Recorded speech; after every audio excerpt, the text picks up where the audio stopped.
Bismillahirrahmanirrahim. Assalamu alaikum. My name is Ali Raza and welcome to Pen Gravity. इस lecture के अंदर हम करेंगे जो टुडे डॉन न्यूज़पेपर है उसके एडिटोरियल्स का analysis with practice question and today is 11th March 2024. Lecture के दौरान हमारा फोकस रहेगा इंग्लिश एसे पर, करंट अफेयर्स पर, पाकिस्तान अफेयर्स पर, सोशल साइंसेस के जो ऑप्शनल सब्जेक्ट्स हैं उनके जो जनरल कैटेगरीज के एरियाज हैं उनके ऊपर फोकस रहेगा। क्रिटिकल अप्रोच आपकी डेवलप होगी और आर्गुमेंट बिल्डिंग अप्रोच भी आपकी इंशाल्लाह डेवलप होगी जो कि आपकी हेल्प करेगी इंग्लिश एसे के अंदर खास तौर पर और बाकी इंटरव्यू के अंदर भी। और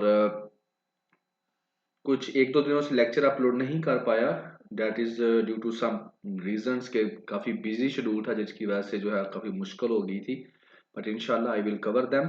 एंड आप सबको मेरी तरफ से रमज़ान मुबारक। और आगे हम शुरू करते हैं। ये है आपका जो टुडे डॉन न्यूज़पेपर है उसके एडिटोरियल्स और ओपिनियंस वाला सेक्शन। इस लेक्चर के अंदर मैं आपके साथ डिस्कस करूंगा 1, 2 एंड 3 ये वाले 3 एडिटोरियल्स। इनका एनालिसिस करूंगा स्पेशली सीएसएस और बीएमएस के पर्सपेक्टिव में। बाकी आपका ये वाला जो पोर्शन है जिसको हम ओपिनियंस का पोर्शन कहते हैं 1, 2, 3 and 4, it is also very much important. और इसके अंदर भी हम 4 ओपिनियंस को डिस्कस करते हैं। और ये जो लेक्चर होगा ओपिनियन वाला सेक्शन ये पेड है और ये वाला आपके लिए फ्री है, ये भी लेक्चर में हम रिकॉर्ड करेंगे। इसके लिए आपने रजिस्ट्रेशन अगर अभी तक नहीं करवाई तो इस नंबर के ऊपर व्हाट्सएप करें, फोकल पर्सन से रब्ता करें और आप अपनी रजिस्ट्रेशन करवा सकते हैं। और इसकी जो फीस है हमने बहुत कम रखी है, less than the price of a newspaper रखी है, ताकि मैक्सिमम से मैक्सिमम बच्चे इससे बेनिफिट हासिल कर सके। तो जिस तरह से इन एडिटोरियल का एनालिसिस किया जाता है इन द सेम पर्सपेक्टिव जो है ओपिनियन का भी एनालिसिस किया जाता है। तो अभी शुरू करते हैं।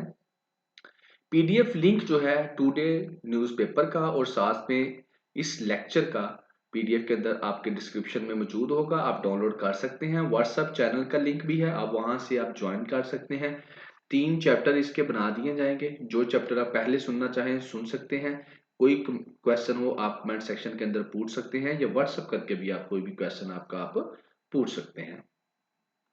सो जी, being a part of pen team, comment करके आपने अपना फीडबैक देना है जरूर। और छोटा सा क्वेश्चन है, करंट प्रेसिडेंट ऑफ इसराइल कौन है, इसका आपने कमेंट सेक्शन में हमें बताना है, रिप्लाई करना है। फर्स्ट आपका जो एडिटोरियल है बाइडेन्स गजा पोर्ट। अब इस एडिटोरियल के अंदर क्या कहता है राइटर, इसमें सिर्फ एक बात है जो मेन है और वो है सोल्यूशन। गजा बाइडन जो है जो कि यूएसए का प्रेसिडेंट है उसने ये सोल्यूशन दिया है कि जनाबे अली जो गजा स्ट्रिप है ना वहां पर एक पोर्ट बना दी जाए और उस पोर्ट के थ्रू जो गजा के अंदर लोग रहते हैं उनको क्या किया जाए, एड वगैरह दी जाए, खाना वगैरह उन तक पहुंचाया जाए। तो ये बाइडेन साहब ने एक अपना जो है समझ लें कि सोल्यूशन दिया है। तो इसको लेकर फिर ये एडिटोरियल वाला फिर लिखता है और काफी चीजें लिखता है, क्रिटिसाइज भी करता है कि क्या है भाई कि कैसा सोल्यूशन तुमने दिया है और इससे बेहतर सोल्यूशन जो है वो भी आपके साथ वो शेयर करता है। तो ये रहेगा इस एडिटोरियल के अंदर, यानी कि गजा के बारे में यूएसए की क्या अप्रोच रही है पहले और अब क्या अप्रोच रही है। अब जो लेटेस्ट उनका जो प्रेसिडेंट है जो बाइडेन साहब जो हैं उन्होंने क्या कहा है, क्या करना है, तो वो आपके साथ जो है वो अभी मैं डिस्कस करता हूं। तो पहले इससे पहले कि हम डिस्कस करें कि वो कहाँ पे पोर्ट बननी है और क्या क्या होगा, तो पहले आप मैप से देख लें जो नए बच्चे हैं खास तौर पर वो कि मैप में जो है आपको पहले इसराइल, फलस्तीन, फिर गजा, फिर उसकी बोर्ड की लोकेशन, उसके बाद फिर आगे हम चलेंगे कि वो क्या प्रोसीजर होगा। ये आपके सामने जो है ये मिडल ईस्ट का मैप है, ठीक है। यहाँ पर ये आपके सामने है इसराइल और फलस्तीन का एरिया, आपने देख लिया। और ये है आपका मेडिटेरियन सी और यहाँ पर ही वो पोर्ट बनाने की बात कर रहे हैं कि यहाँ पर पोर्ट बना दें और यहाँ पर से हम क्या करेंगे, इनको सप्लाई देंगे फॉर व्हाट, फूड वगैरह इनको देंगे। ये अगर इसको थोड़ा सा और आप जूम इन करें तो ये देखें जी, ये आपका वेस्ट बैंक और ये आपकी गजा स्ट्रिप।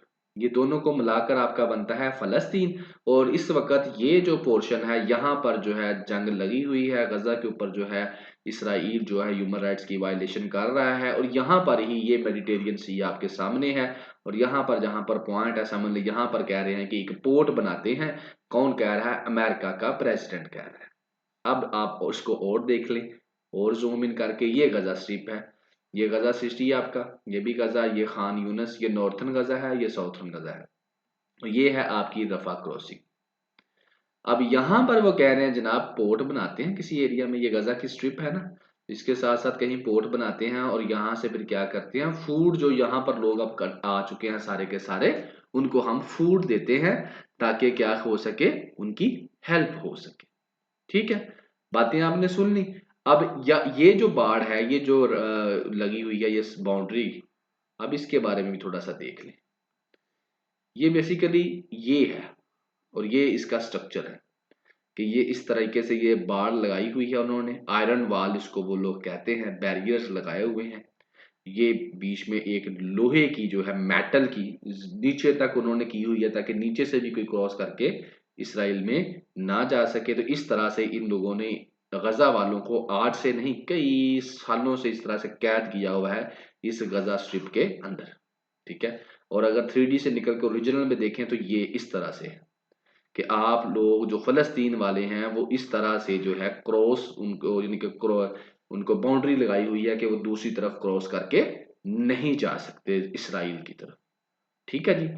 अब इसके ऊपर जो है बात करते हैं, मैप्स आपने देख लिए, काफी हद तक आपको क्लैरिटी होगी होगी कि किस पॉइंट बात होगी। ये वाले पॉइंट की हम बात करने जा रहे हैं कि यहाँ पर वो कहते हैं क्या बनाओ, पोर्ट बनाते हैं एक, और इस पोर्ट के थ्रू क्या करते हैं जनाबे अली, हम इस पोर्ट के थ्रू यहां से क्या करेंगे, यहाँ पर खुराक भेजेंगे। और ये कौन कह रहा है? अमेरिका का प्रेसिडेंट कह रहा है, जो बाइडेन साहब ये सोल्यूशन दे रहे हैं।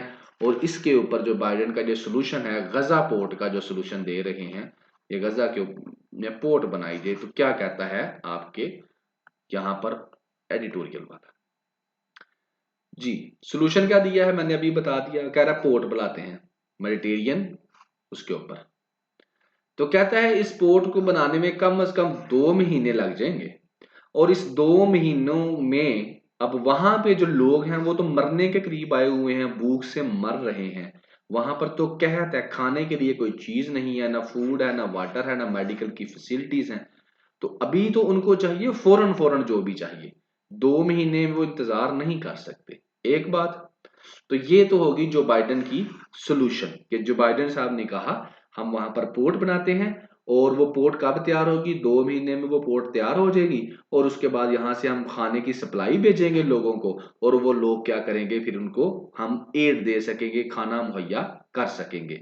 लेकिन एडिटोरियल वर्ल्ड कहता है कि ये 2 महीने लग जाएंगे इस पोर्ट को बनाने में, तो लोग तब तक भूख से वैसे मर जाएंगे सारे जो वहां पर हैं। एक चीज आगे वो कहता है इसके बरक्स, यानी कि आप पोर्ट ना बनाएं बराए मेहरबानी, पोर्ट की कोई जरूरत नहीं है, आप दूसरे जो काम कर सकते हैं वो कर लें। दूसरे काम क्या हो सकते हैं? कहते हैं आप ऐसे करें ना, ये जो रफा क्रॉसिंग आपको यहाँ पर नजर आ रही है, जो इजिप्ट साथ बॉर्डर लगता है, अगर आप देखें तो यहाँ पर ये देख रहे हैं आप, इजिप्ट इजिप्ट ये वाला यहाँ पर ये, ठीक है, तो ये इजिप्ट का बॉर्डर लगता है यहाँ पर, मिस्र का। तो कहता है ये रफा क्रॉसिंग के ऊपर जो है यहां से क्रॉसिंग है, बॉर्डर क्रॉसिंग है, तो इस साइड पर जो है हजारों की तादाद में एड मौजूद है, जो आप लोगों ने, पाकिस्तानियों ने, पूरी दुनिया से लोगों ने भेजी है। और वो ये ट्रक एड लेकर यहाँ पर खड़े हैं, लेकिन उनको यहाँ पर अंदर नहीं जाने दिया जा रहा। तो आप ये ना बनाएं, इसकी कोई जरूरत नहीं है, आप इन ट्रकों को अंदर जाने दें, बस बात खत्म हुई। आप इन ट्रकों को इजाजत दे दें कि ये जाएं, और फूड तो काफी है, जाके ये क्या करेंगे, फूड पहुंचा देंगे। तो एक तक आप तो आप ये कर लें, उसको रहने दें, एक आप ये कर लें। दूसरा जो है वो कहता है कि यूएसए की जो पॉलिसी है ना एड की, वो बड़ी अजीब सी है। एक तरफ तो यूएसए जो है कहता है मैं फलस्तीनियों को एड देता हूँ, खाना देता हूँ, मेडिसिन देता हूँ ताकि उनकी मैं मदद कर सकूं। दूसरी तरफ वो सब इसराइल को क्या कर रहा है, वेपन से सप्लाई कर रहा है। तो वेपन्स दूसरी तरफ वो इसराइल को सप्लाई कर रहा है। ठीक है ना। तो ये क्या इसकी क्या अप्रोच क्या है, कहता है इसकी जो ये रिफ्लेक्ट करता है बॉम्ब्स एंड ब्रेड अप्रोच के। एक तरफ आप उनको एक हिस्से को खाना दे रहे हैं और दूसरी तरफ आप दूसरों को बॉम्ब दे रहे हैं कि नहीं के ऊपर मारो जिनको हम खाना दे रहे हैं। तो तकरीबन वहां पर 7 लाख जो बंदा है वो कहत के किनारे पर है, यानी कि भूख से मरने वाला है फलस्तीन के अंदर। इसके साथ साथ वो कहता है कि अगर अमेरिका चाहे तो इसराइल में 1 मिनट में सीज फायर हो सकता है, कोई इतनी बड़ी बात नहीं है। इसराइल को वो कहे कि सीज फायर कर दो, इन लोगों का कत्ल करना बंद कर दो, तो वो बंद कर देगा, उसे बंद करना पड़ेगा। लेकिन हो क्या रहा है हकीकत में, हो ये रहा है कि जनाब अली जो अपना है आपका यूएसए है, वो शुरू दिन से क्या कर रहा है, इसराइल को सपोर्ट कर रहा है। यूनाइटेड नेशंस जनरल असेंबली, जो कि यूनाइटेड नेशंस का आपको पता है एक विंग है, उसके अंदर जो है हर एक मेंबर, जो हर एक मुल्क इसकी मेंबरशिप है, उन लोगों ने क्या किया, एक रेजोल्यूशन पेश करते हैं कि जनाब यदि जंग बंदी कर दी जाए, तो सब कहते हैं ठीक है। बाद में वो जाता है यूनाइटेड नेशन सिक्योरिटी काउंसिल के पास। यूनाइटेड नेशन सिक्योरिटी काउंसिल में 5 परमानेंट मेंबर हैं और 10 नॉन परमानेंट मेंबर्स हैं। सारे कहते हैं कि ठीक है यार जंगबंदी कर दो। वहां पर जो आपका यूएसए साहब है वो कर देता है उसको वीटो, नहीं जी जंगबंदी नहीं करनी। And it happens 2 to 3 times. जब भी रेजोल्यूशन जाता है कि जंगबंदी कर दो, सारी दुनिया कह रही है कि जंगबंदी कर दो, लेकिन जो आपका यूएसए है वो वहां पर क्या कर देता है, वीटो कर देता है कि सीज फायर नहीं करनी। तो कहता है ये पोर्ट बनाने की जरूरत नहीं है आपको, इसकी किसी को कोई जरूरत नहीं है कि आप लोग वहां पर पोर्ट बनाएं। इतना बड़ा एहसान करने की जरूरत नहीं है गजा वालों पर। अगर एहसान करना ही है तो ये करो, यूनाइटेड नेशन सिक्योरिटी काउंसिल में जो वीटो कर देते हो ना, वो बंद कर दो। ठीक है। दूसरा, इसराइल को कहो कि यहां से जो है ना ओपन करे बॉर्डर, इनका इनको जो है ना सेफ्टी दे, ताकि ये लोग जो है इनके जो ट्रक यहाँ पर खड़े हैं, ये यहाँ से लेकर ट्रक अपने अंदर जाएं और इन लोगों को सप्लाई दें। फूड तो यहाँ पर खड़ी है, एड तो यहाँ पर खड़ी है, आप लोग नहीं अंदर जाने दे रहे, आप लोगों ने बंद किया, तो ये आप रास्ता खुलवा देना, तो फूड अभी पहुंच जाएगी, अभी मेडिसिन भी पहुंच जाएगी, सारा कुछ पहुंच जाएगा। और दूसरा, आप जो इसको वेपन्स की सप्लाई कर रहे हो ना इसराइल को, वो बंद कर दें।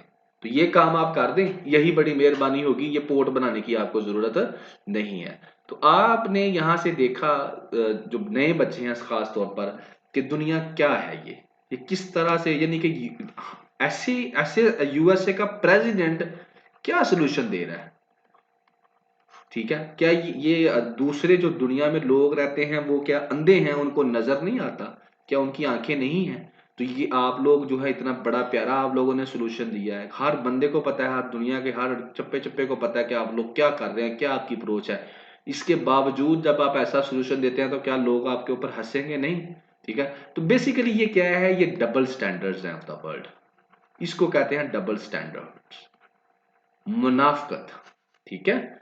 तो ये आप लोगों ने देखा यहाँ पर कि गजा वालों के साथ किस तरह, और ये दुनिया किस तरह से रिस्पॉन्स कर रही है, और गजा वालों के साथ क्या हो रहा है। 30,000 प्लस लोग जो हैं तकरीबन उनकी डेथ वहां पर हो चुकी है, जिनमें मेजोरिटी बच्चे और औरतें। और दुनिया सारी की सारी खामोश है। पाकिस्तान जिंदाबाद, न्यूक्लियर पावर, सऊदी अरेबिया, हरमैन शरीफैन के वो जनाब अली, क्या जो भी इनकी लंबी लंबे वर्ड्स हैं, दैट इज द रियलिटी। कहाँ है ये सारे के सारे international organisations, where are international human rights organisations, where United Nations कहाँ है, ऑर्गेनाइजेशन ऑफ इस्लामिक कोऑपरेशन कहाँ है, अरब लीग किधर है, वेयर दे आर। वहां पर लोग मर रहे हैं, तो ये लोग किधर हैं। यहाँ पर मलाला को एक गोली लगी तो जनाब ये कहाँ के कहाँ उसको ले गए। तो यहाँ पर औरतों के साथ क्या हो रहा है, व्हाट्स हैपनिंग विद देम, किधर है दुनिया सारी की सारी। तो इट्स लाइक दिस कि सारे के सारे डबल स्टैंडर्ड्स हैं, कोई मजहब नहीं, कुछ नहीं है, बस ऐसे के ऐसा ये सारा कुछ चल रहा है। गजा वाले असल में क्या है, गरीब हैं, they are poor, that's it. उनके पास भी वेपन्स होते, उनके पास भी सब कुछ होता, तो वो भी सारा कुछ सेट कर लेते। ठीक है। तो यही दुनिया के डबल स्टैंडर्ड्स हैं, और यही इस दुनिया की हकीकत है जिसके ऊपर ये दुनिया कायम है, और यही हो रहा है। यहाँ पर जो गरीब है उसके राइट्स की वायलेशन हो रही है। केयर टेकर डिबेट नेक्स्ट आपका है।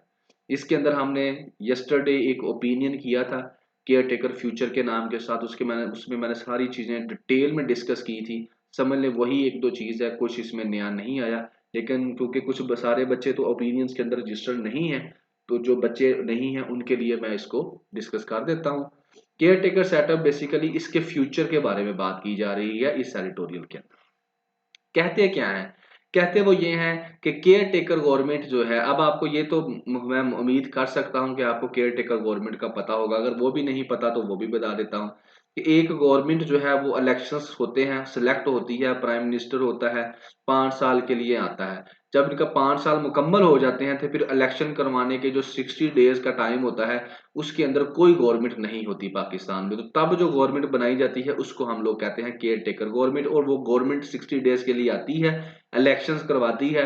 जो पार्टी इलेक्शंस जीत जाती है उसको, नई गवर्नमेंट को वो क्या करती है, पावर्स हैंड आउट करती है और अपने घर चली जाती है। That is care taker government, care taker setup जिसे हम कहते हैं। लेकिन पाकिस्तान में अभी जो है, जब जो इलेक्शन, जब टाइम पूरा हो ना किसी गवर्नमेंट का, तो 60 डेज के अंदर इलेक्शन करवाने होते हैं। लेकिन अगर टाइम पूरा ना हो और वो रिजाइन दे तो 90 डेज के अंदर इलेक्शन करवाने होते हैं। तो इन लोगों ने भी, पीडीएम वालों ने क्या किया था, एंड पे आकर रिजाइन दे दिया था लास्ट डे, ताकि 90 डेज मिल जाए। लेकिन 90 डेज इन्होंने वो वाले थे, प्लस 90 डेज और ऐड कर दिए, तकरीबन 6 महीने तक ये जो है पावर में रही हमारी जो केयर टेकर सेटअप है। फिर जाकर इलेक्शन हुए और अब फिर नई गवर्नमेंट आ रही है। अब इसके ऊपर क्वेश्चन मार्क किया जा रहा है, सेनेट वाले इसके ऊपर डिबेट कर रहे हैं कि भाई इसको इसको ना चेंज कर दो, ये केयर टेकर सेटअप सही नहीं है। एक तो वो आता है तो बैठा रहता है, दूसरा इसका काम है इलेक्शंस करवाना, वो भी नहीं है सही तरीके से करवाते, उसके अंदर भी धांधली करवा देते हैं। ठीक है ना। तो वो क्या, इसके ऊपर डिबेट हो रही है कि इसको खत्म कर दिया जाए। तो पहले इसके साथ मैं आगे डिस्कस करने से पहले कि आपको ये बता दूं कि केयर टेकर सेटअप की जिम्मेदारियां क्या होती हैं, ये करने क्या आता है।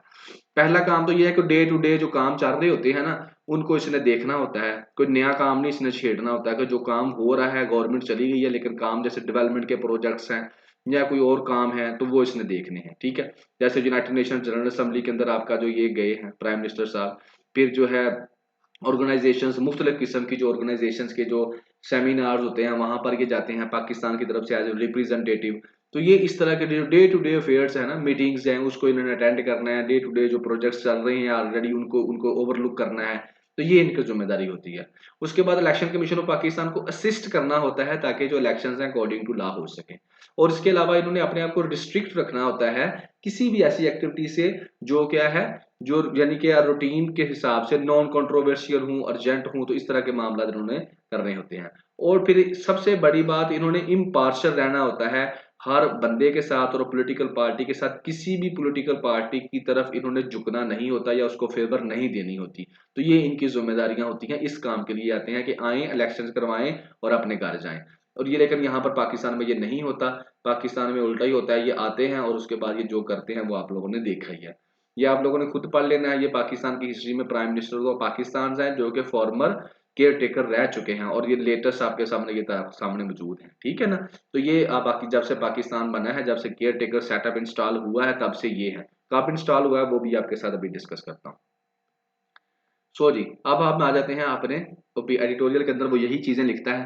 कहता है सेनेट में डिबेट हो रही है कि पार्लियामेंट्री डेमोक्रेसी के अंदर जो है कोई जगह नहीं होती केयर टेकर सेटअप की। 2006 के अंदर जो चार्टर ऑफ डेमोक्रेसी था, जो कि बेनजीर भुट्टो और नवाज शरीफ साहब ने दोनों ने मिलकर इसी को साइन किया था, उसके अंदर यही था कि न्यूट्रल केयर टेकर गवर्नमेंट जो है वो हम लोग क्या करेंगे, इंस्टॉल करेंगे। यानी कि मुशर्रफ साहब आ जाते हैं और मुशर्रफ साहब को उतारने के लिए फिर ये नवाज शरीफ साहब और बेनजीर भुट्टो साहबा जो है 2006 के अंदर लंदन में ये डिस्कस करते हैं चार्टर ऑफ डेमोक्रेसी के जो 2007 में इलेक्शंस होने हैं वो कैसे करवाने हैं, उसके अंदर सेटअप कौन सा बनाना है। वो बालादा बात है कि 2007 में बेनजीर भुट्टो साहबा की डेथ हो जाती है। ठीक है, मर्डर आप सबको यह पता होगा कि इनका 2007 में मर्डर हो जाता है। बहरहाल, तो ये तब भी बनाया जाता है कि केयर टेकर जो है न्यूट्रल होना चाहिए। अब इसकी इब्तदा कब से होती है केयर टेकर गवर्नमेंट की, अब आप लोग ये भी देख लें। 1973 का जब कॉन्स्टिट्यूशन बनता है ना, तो उसके अंदर केयर टेकर गवर्नमेंट का कोई कंसेप्ट नहीं था। उसके अंदर यही था कि जो गवर्नमेंट पावर में होगी वही क्या करेगी, जब उसका टर्न्योर खत्म हो जाएगा तो उसकी कुछ पावर्स कम कर दी जाएंगी और वही गवर्नमेंट इलेक्शन करवाएगी, लेकिन उसकी पावर्स कम कर दी जाएंगी। और यही हुआ 1977 के पोल्स में। उस वक्त प्राइम मिनिस्टर साहब थे भट्टो साहब, तो उन्होंने इलेक्शन करवाए। लेकिन हुआ क्या कि जनाब अली, लोगों ने कहा भट्टो साहब जीत गए और लोगों ने कहा इसने धांधली करवाई है, बहुत ज्यादा धांधली हुई है। उसके अंदर अपोजिशन वालों ने क्या किया, रोला डाल दिया। तो जनाब ये फिर जो है भट्टो साहब ने क्या कहा कि चलो मिलकर दोबारा निगोशिएशंस करना शुरू कर दी और कहा कि ठीक है हम ऐसा करते हैं कि इस तरह का जो न्यूट्रल सा एक सेटअप ले आते हैं तो उसके दोबारा से इलेक्शन करवा लेते हैं। तो ये उस वक्त बात हुई भट्टो साहब की अपोजिशन वालों के साथ। लेकिन अभी भट्टो साहब ये बातें कर रहे थे तो जिया-उल हक साहब ने आकर क्या कर दिया, मार्शल लॉ। उन्होंने बात पूरी होने ही नहीं दी कि भट्टो साहब जो हैं 1977 के इलेक्शंस में जब हो जाते हैं तो अपोजिशन वाले प्रोटेस्ट करते हैं कि नहीं रिगिंग हुई है। क्यों? क्योंकि भट्टो साहब खुद ही उस वक्त इलेक्शंस करवा रहे थे, तब केयर टेकर गवर्नमेंट का कोई कंसेप्ट नहीं था। 1973 के कॉन्स्टिट्यूशन के अंदर केयर टेकर गवर्नमेंट का कोई कंसेप्ट नहीं है और ना था उस वक्त, बाद में ऐड किया गया। बहरहाल उन्होंने क्या किया, उस वक्त यही कंसेप्ट था कि जिसकी गवर्नमेंट होगी जब उसका टेन्योर मुकम्मल हो जाएगा तो उसके बाद ये किया जाएगा कि उस गवर्नमेंट की कुछ पावर्स कम कर दी जाएंगी और वही उस गवर्नमेंट की सुपरविजन में इलेक्शन करवाया जाएगा। तो ऐसे ही हुआ, प्राइम मिनिस्टर भट्टो साहब की सुपरविजन में इलेक्शन करवा दिया गया। इलेक्शन जो है भट्टो साहब जीत गए तो अपोजिशन ने प्रोटेस्ट कर दिया कि बहुत ज्यादा धांधली हुई है। तो इन्होंने अपोजिशन को बिठाया और कहा कि चलें ठीक है हम इलेक्शन दोबारा करवा लेते हैं, लेकिन इस तरह करते हैं कि अब हम जो है एक न्यूट्रल बॉडी बना लेते हैं जिसमें पाकिस्तान पीपल्स पार्टी के भी बंदे होंगे और आप लोगों की जो पाकिस्तान नेशनल मूवमेंट वाले हैं आपके भी सारे बंदे होंगे, तो मिलजुल कर काम करते हैं। तो इससे पहले क्योंकि प्रैक्टिकल ये करते, ये जिया-उल हक साहब बीच में छलांग लगाकर आ गए और इन्होंने जो है मार्शल लॉ लगा दिया और भट्टो साहब जो है इनको बाद में 1979 को फांसी दे दी गई और इनका काम खत्म हो गया। और उसके बाद जो है न जाकर जो है आगे फिर बाद में इसको कॉन्स्टिट्यूशन के अंदर डाला गया और ये बाद में बना केयर टेकर सेटअप। उसकी अलग से स्टोरी है जो मैंने एडिटोरियल ओपिनियन में डिटेल से डिस्कस कर दी थी। बाकी ये आपके लिए मैंने बता दिया कि इस तरह से इसकी स्टोरी बनती है। बहरहाल अब पाकिस्तान में ये कहा जा रहा है कि केयर टेकर सेटअप को क्या किया जाए, इसको बदल दिया जाए और कोई नया, जिस तरह से पुराना भट्टो साहब वाला था वो वाला लाया जाए। तो वो एडिटोरियल वाला कहता है जरा ध्यान से सोच समझ के काम करना, ये इतना आसान काम नहीं है। बांग्लादेश ने ये तजर्बा कर लिया है। बांग्लादेश के पास भी केयर टेकर सिस्टम था, उन्होंने उसको बदल दिया और एक जिस तरह का आप लोग कह रहे हैं जिस तरह भट्टो साहब वाला था वो इंस्टॉल कर दिया और अब उन्हीं की अपोजिशन वाले कह रहे हैं दोबारा से कि नहीं वो गलत है, केयर टेकर सेटअप दोबारा लेकर आओ। तो कहता है इसलिए ध्यान के बांग्लादेश का एक्सपेरिमेंट खराब रहा है। इंडिया की बात करते हैं तो कहता है इंडिया में ऐसा कोई केयर टेकर सेटअप नहीं है। उन्होंने अपना इलेक्शन कमीशन ही बड़ा स्ट्रॉन्ग कर दिया हुआ है, इसलिए उनको इसकी जरूरत ही नहीं है। तो वहां पर कोई केयर टेकर सेटअप नहीं चाहता। बहरहाल रीजन मेन यही है कि इलेक्शन कमीशन ऑफ पाकिस्तान जो है वो उसके एबिलिटी नहीं है, उसके पास बहुत ज्यादा कमजोर है, फ्री एंड फ्री इलेक्शन नहीं करवा पाता। तो that is the main reason जिसकी वजह से क्या किया जा रहा है, एक केयर टेकर सेटअप के ऊपर क्वेश्चन मार्क लगाया जा रहा है और उसको चेंज करने की बातें की जा रही है। बहरहाल ये केयर टेकर सेटअप इसका चेंज करना ये आपका मेन टॉपिक रहेगा डेमोक्रेसी। डेमोक्रेसी के अंदर ये आपका यूज होगा कि डेमोक्रेसी के अंदर मेन टॉपिक रहेगा जहाँ डेमोक्रेसी में क्या होता है, इलेक्शंस होते हैं और इलेक्शंस कौन करवाता है, इलेक्शन कमीशन ऑफ पाकिस्तान करवाता है और इलेक्शन कमीशन ऑफ पाकिस्तान के साथ कौन कौन हेल्पफुल होता है, केयर टेकर गवर्नमेंट हेल्पफुल करती है। सो दैट्स व्हाई अगर आप चाहते हैं कि पाकिस्तान में डेमोक्रेसी स्ट्रॉन्ग हो तो आपको केयर टेकर सिस्टम जो है इसको भी स्ट्रॉन्ग करना पड़ेगा। ठीक है, फिर फ्री एंड फ्री इलेक्शन हो सकते हैं। तो इस तरह से आप इसको यूज कर सकते हैं। क्लाइमेट पॉवर्टी, क्लाइमेट पॉवर्टी में क्या है, इसके अंदर वो बात करेगा क्लाइमेट चेंज की, पाकिस्तान की और लॉस एंड डैमेज फंड की। बात ये करता है मेन टॉपिक आपका क्लाइमेट चेंज रहेगा। कहता है 2022 में फ्लड्स आते हैं, अच्छी खासी तबाही मचाकर चले जाते हैं और अभी फरवरी में भी अचानक से जो है पाकिस्तान का जो मौसम है वो चेंज हो जाता है।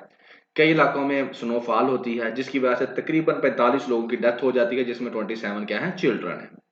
तो कहता है पाकिस्तान जो है ना यहाँ पर क्लाइमेट चेंज की वजह से बहुत ज्यादा तबाही हो रही है और अनएक्सपेक्टेड चीजें हो जाती हैं जिसकी वजह से क्या होता है, होम्स, लाइव स्टॉक, आपकी जो फसलें हैं, इंफ्रास्ट्रक्चर है, खास तौर पर खैबर पख्तूनख्वा में और बलूचिस्तान में वो अच्छी खासी तबाह हो जाती है। ये पाकिस्तान में हो रहा है फ्लड्स के बाद भी। इसके ऊपर एमनेस्टी इंटरनेशनल ये कहती है कि जो लॉस एंड डैमेज फंड था ना उसको जल्दी जल्दी ऑपरेशनलाइज किया जाए ताकि पाकिस्तान को कुछ पैसे दिए जाए। एमनेस्टी इंटरनेशनल एक ऑर्गेनाइजेशन है, आपको पता है ह्यूमन राइट्स के ऊपर वर्किंग करती है। तो उसने कहा लॉस एंड डैमेज फंड जो कि 2022 में कॉन्फ्रेंस ऑफ पार्टी जो 27 थी उसके अंदर एस्टेब्लिश किया गया था, तो उसको जल्दी जल्दी क्या किया जाए, एक्टिवेट किया जाए। अब लॉस एंड डैमेज फंड क्या है, लॉस एंड डैमेज फंड ये है कि एक है रिच, दूसरे हैं पुअर कंट्रीज। रिच ज्यादातर वो है जिनके पास इंडस्ट्री है और पुअर वही है जिनके पास इंडस्ट्री नहीं है। तो रिच ने क्या किया, इंडस्ट्रीज लगाई, चीजें बनाई और बेची और अमीर हो गए। पुअर नहीं पा सी कोई चीज, लेकिन जब इंडस्ट्री लगती है तो इंडस्ट्री के अंदर से फिर गैसें निकलती हैं जिनको ग्रीन हाउस गैसेस कहते हैं, जैसे कार्बन डाइऑक्साइड होगी। तो जब वो निकलती है तो वो जाती है एनवायरनमेंट में, एनवायरनमेंट में जाके ग्लोबल वार्मिंग करती है, एनवायरनमेंट को गर्म कर देती है, जिसकी वजह से क्या हो रहा है, जो गर्मी है वो बढ़ती जा रही है, टेम्परेचर जो बढ़ता जा रहा है, और उसकी वजह से फिर ये फ्लड्स और हीट वेव्स और ये सारा कुछ आ रहा है। तो कहते हैं इस काम के अंदर जब ये किया किसने, इन लोगों ने, लेकिन अक्सर जो तबाही है वो गरीब मुल्कों में बच जाती है, उन्होंने तो कोई काम नहीं किया।